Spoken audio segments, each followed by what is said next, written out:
Yeah, I bet you're wondering, what is Tia, Apple Lady, doing with this thing on her head?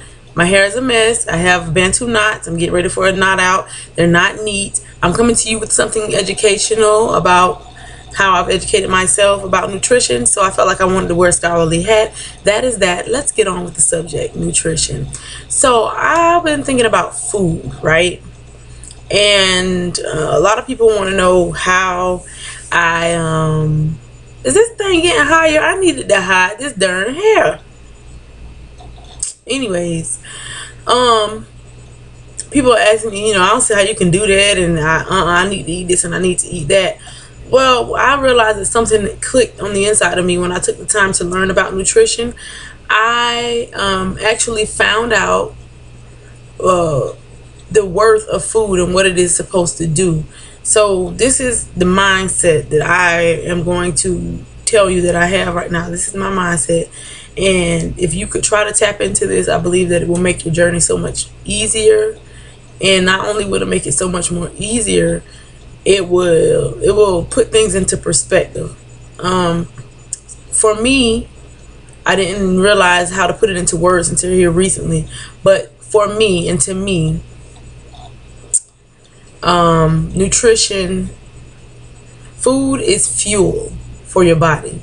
And once I started learning what different vitamins and supplements did for my body, and once I started learning what foods were rich with iron and rich with this vitamin and that vitamin, and which foods would give you energy boost and all that kind of stuff, when I started studying and finding some of that stuff out, I started taking delight in what I was eating. And it's probably a placebo effect because things don't work immediately, but I love eating what's going to fuel certain needs that I have. I love, if I'm feeling like I'm coughing, I love to go get some grapefruit or an orange or something or a pomegranate, something that's full of vitamin C. It makes me mentally feel better, like I am doing something good for my body.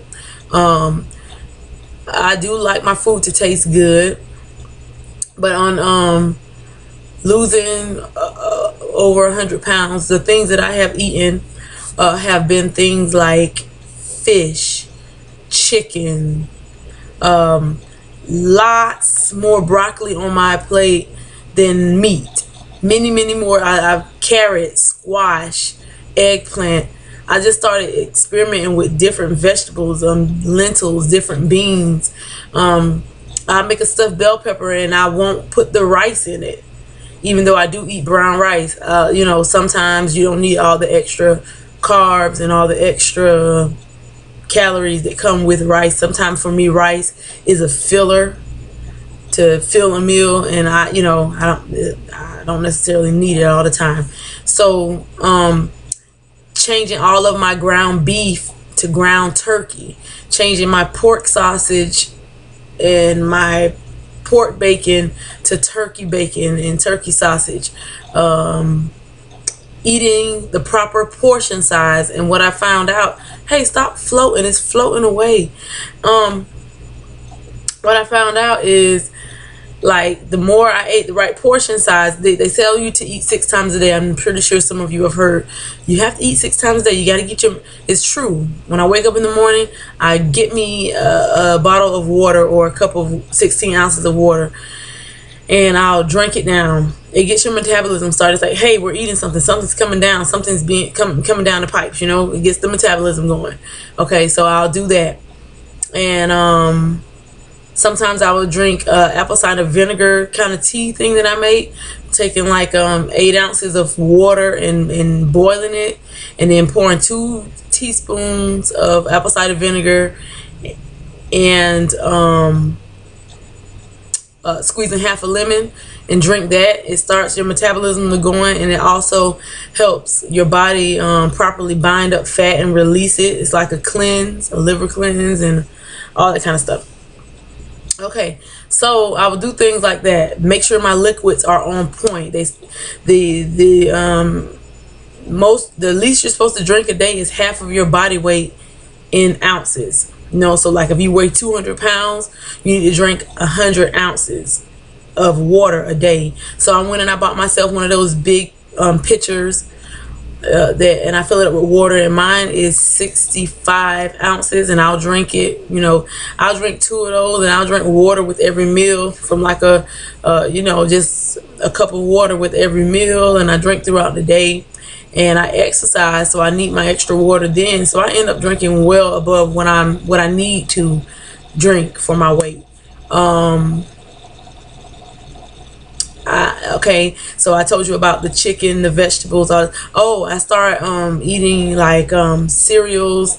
Like Fiber One has a cereal that has 80 on the front, so it's like 80 calories for a serving, and a serving is 3/4 cup. But then once you start measuring your food and eating the proper serving size of your food, you start noticing that it becomes fulfilling. You may be a glut and you may overeat and eat huge portion sizes of food.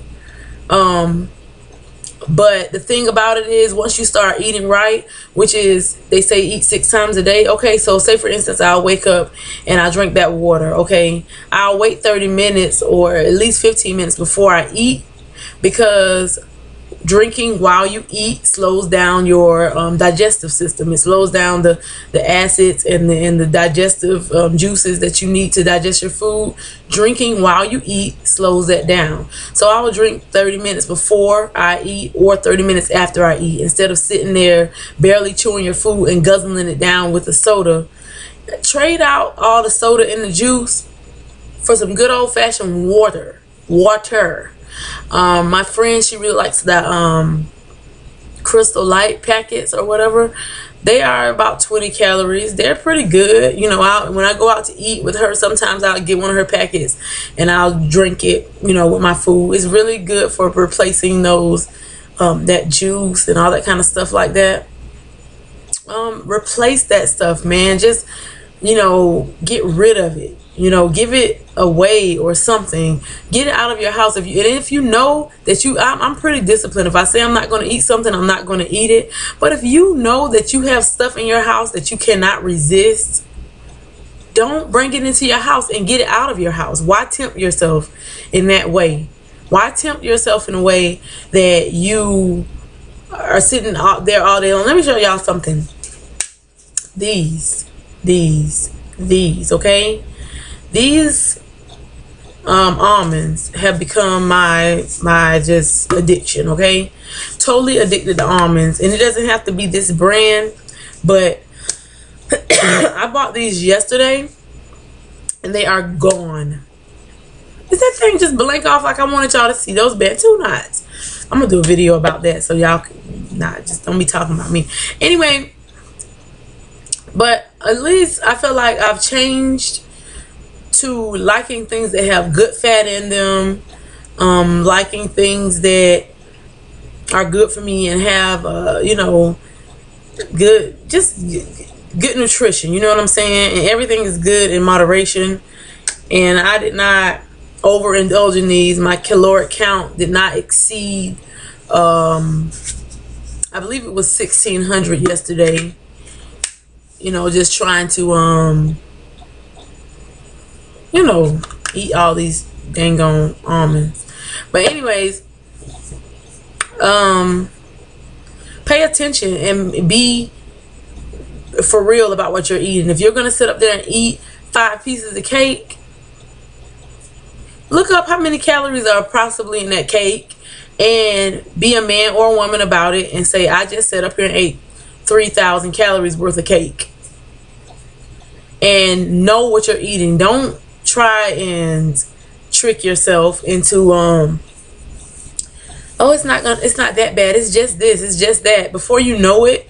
And food journals, like record what I have a Android phone. If you have an Android phone, you can go on and get like Fat Secret calorie counter is an app.